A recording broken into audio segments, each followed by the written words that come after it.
You keep going back to the same cut because it's safe. But safe is exactly what's aging you.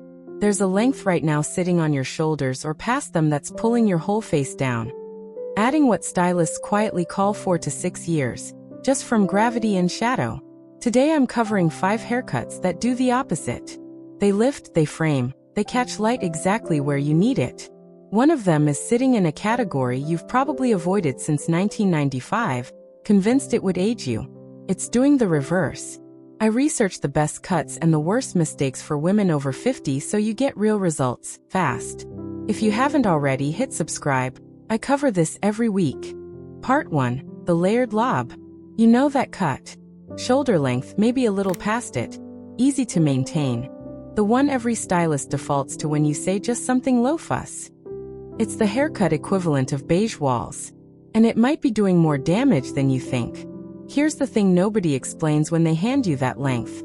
Hair sitting flat at the shoulder, with no shape built into it, pulls your whole face downward. Every time. It's not your face that's changed, it's the frame around it. Flat, heavy, shoulder-grazing hair acts like a curtain, and curtains close things off. They don't open them up. So here's what actually works instead. And it's not a drastic change, which is exactly why it's so underused.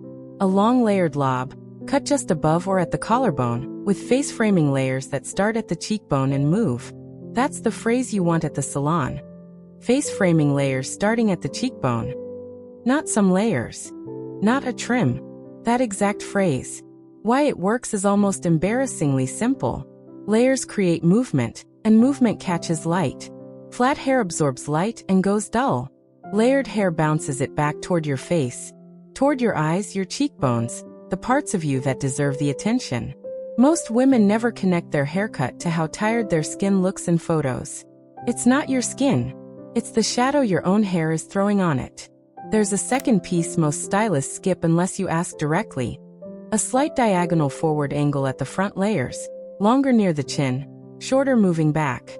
That diagonal does something a blunt horizontal cut never can. It draws the eye up and out, toward your eyes, instead of straight down to your jaw. I watched a woman in a salon chair last week. Stunning bone structure, real elegance in how she carried herself. And she kept asking her stylist to just clean it up. That phrase was the problem. Clean it up gets you the exact same flat shape, just shorter. She didn't know she was asking for more of the thing that was aging her. Before and after, so you can see it plainly. Before, a blunt one-length lob sitting heavy at the shoulder, no movement, flat ends. After, the same length but layered from the cheekbone down, with that forward diagonal at the front pieces. Same hair, completely different face. One upkeep note. Ask for a weightless finish, not thinned out. Thinning shears can leave choppy gaps in fine hair. Weightless layering at the ends keeps density while removing the heaviness. Your stylist will know exactly what that means. This next one is the cut almost every woman over 50 swore off decades ago. And it's quietly become the most requested style in salons right now. Part 2. The modern shag, 701 words. A shag. I said it. And I felt you flinch a little. Because somewhere in the back of your mind is a photo from 1978 that you've spent 40 years trying to forget you ever had. This isn't that. Not even close. The modern shag has almost nothing in common with the feathered, overworked version your memory is holding on to, except the name. And even stylists are starting to call it something softer now. Textured layers or modern shag depending on who you ask. Here's the real reason this cut works so well after 50, and it's not really about the layers themselves, it's about volume placement. As hair thins with age, most of the lost density shows up first at the crown and through the mid-lengths. A shag is built specifically to create the illusion of volume exactly there, through short, choppy layers concentrated at the top and through the crown, with longer pieces left at the ends for movement. The fix in exact salon language. Ask for short, choppy layers through the crown, blending into longer face framing pieces at the jaw and collarbone, with a soft, undone finish, not blow-dried smooth. That last part matters more than people expect. A shag styled too smooth loses its entire purpose. It needs texture to read as intentional instead of just thin. Most women never ask for texturizing spray, because it sounds like a young person's product. It isn't. A light texturizing spray at the roots, scrunched in with your fingers rather than brushed, is what makes this cut sit right on mature hair specifically. It's secretly the one product doing the most work in this entire look. There's a fringe option worth mentioning here too, though it's not mandatory. A soft side-swept curtain fringe, not a blunt full fringe, extends the shag's face framing effect up into the forehead, which works beautifully if you're someone who's noticed your forehead getting a touch longer looking with age. If that's not your concern, skip it. The cut works fully without it. Before and after. Before, flat, one-density hair with no layering, sitting heavy and shapeless through the crown. After, the same overall length, restructured with short choppy crown layers blending into longer ends, soft undone texture throughout. One small shift in your routine makes this last. Rough dry with your head tipped slightly forward before any styling tool touches it. It builds the root lift the cut depends on, and it takes about 90 seconds. The next cut on this list is one most women are terrified of for exactly the wrong reason. And once you hear why, you'll understand why it's becoming the most requested length in salons this year. Part 3. The collarbone bob. The word bob alone sends some women running. You picture something severe, something that needs to be styled within an inch of its life every single morning, or it falls apart. That fear is exactly why so many women miss out on the single most facelifting haircut available to them. A collarbone bob isn't the sharp, blunt version sitting in your head right now. It's longer, it sits right at, you guessed it, the collarbone, and it's cut with enough internal layering to move rather than sit like a helmet. Here's the structural reason this length specifically works after 50, and it's almost mathematical. The collarbone sits at roughly the same horizontal line as your jaw when your chin is level, which means hair ending there creates a clean horizontal echo right at your jawline, visually sharpening it. Hair that falls past the collarbone loses that echo entirely. It just keeps going, pulling everything with it.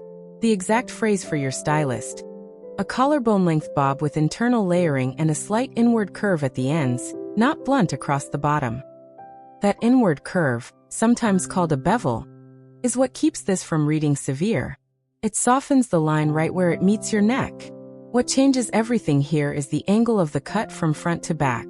A bob cut slightly longer in front, shorter in back, what stylists call a lob with A-line shaping, draws the eye forward and up toward your face, rather than letting the eye travel straight down a flat horizontal line.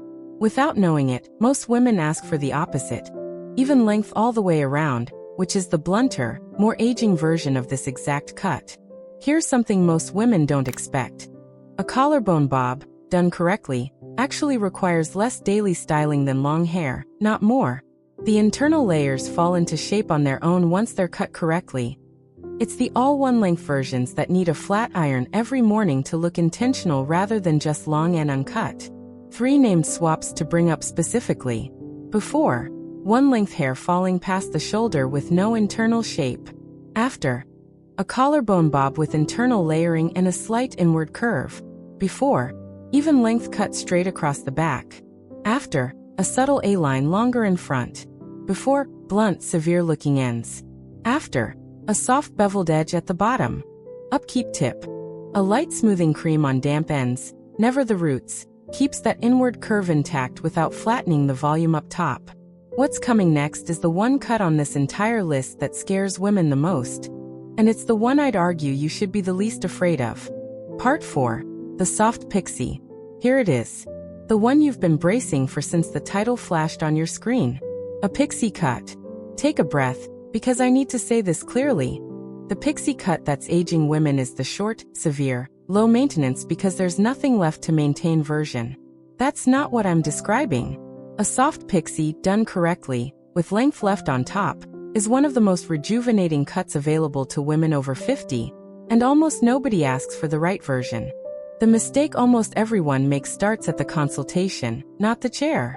Women ask for a pixie, and let the length get taken down evenly all over, sides, back, and top all short. That's the version that can look severe on a mature face, because it removes the one thing your face actually needs. Height and movement up top, away from the jaw and neck. The version that actually rejuvenates keeps real length on top. Long enough to style with texture, sometimes long enough to sweep to one side, while keeping the sides and back shorter and closer to the head. The exact phrase. A soft pixie with longer textured pieces on top, tapered sides, not buzzed. That word tapered, instead of buzzed, or shaved, is doing a lot of quiet work. Tapered fades gradually, buzzed creates a hard line that can look harsh against softer, more mature skin. Here's the part that surprises almost everyone. Short hair with real height on top elongates the face. It's the opposite of what people assume. Length pulled down and flat compresses your features. Height built up and away from the face stretches them out, opens up the eye area, and lifts the whole impression of your face upward instead of down. I'll tell you the real reason stylists love giving this cut to women in their 60s and 70s specifically. Bone structure that's been hidden under heavy length for decades suddenly has nowhere to hide. Cheekbones, jawline, the shape of your own face. A soft pixie doesn't add anything. It just stops covering up what was already there. One more piece, and this one's easy to skip by accident. Ask for movement, not precision, when it comes to the top layers. A pixie cut too precisely, with every piece exactly even, can look stiff and aged. A few longer, slightly irregular pieces on top, styled with a small amount of texture paste, reads instantly more youthful than a perfectly uniform short cut. Upkeep is genuinely simple here. A pea-sized amount of texture paste worked into damp top layers with your fingers, lifting as you go. That's the entire routine. One cut left, and it's the quiet favorite among women who've already tried everything else on this list. Part 5. The curtain fringe long layers. This last one isn't a length change at all. It's the cut for the woman who's already decided. Long hair, no negotiation. And there's a version of that decision that works beautifully after 50, and a version that quietly works against you. The version working against you is long, one-length hair with little to no layering, often paired with a center part that's been the same since your 20s. It's not that long hair ages you. It's specifically flat, heavy, undivided long hair that does it. The fix keeps the length you love and adds two specific things: long, soft layers throughout, and a curtain fringe parted to fall on either side of the face. The exact salon phrase. Long layers starting at the chin, with a curtain fringe and a deep side part instead of center. That deep side part matters more than it sounds like it should.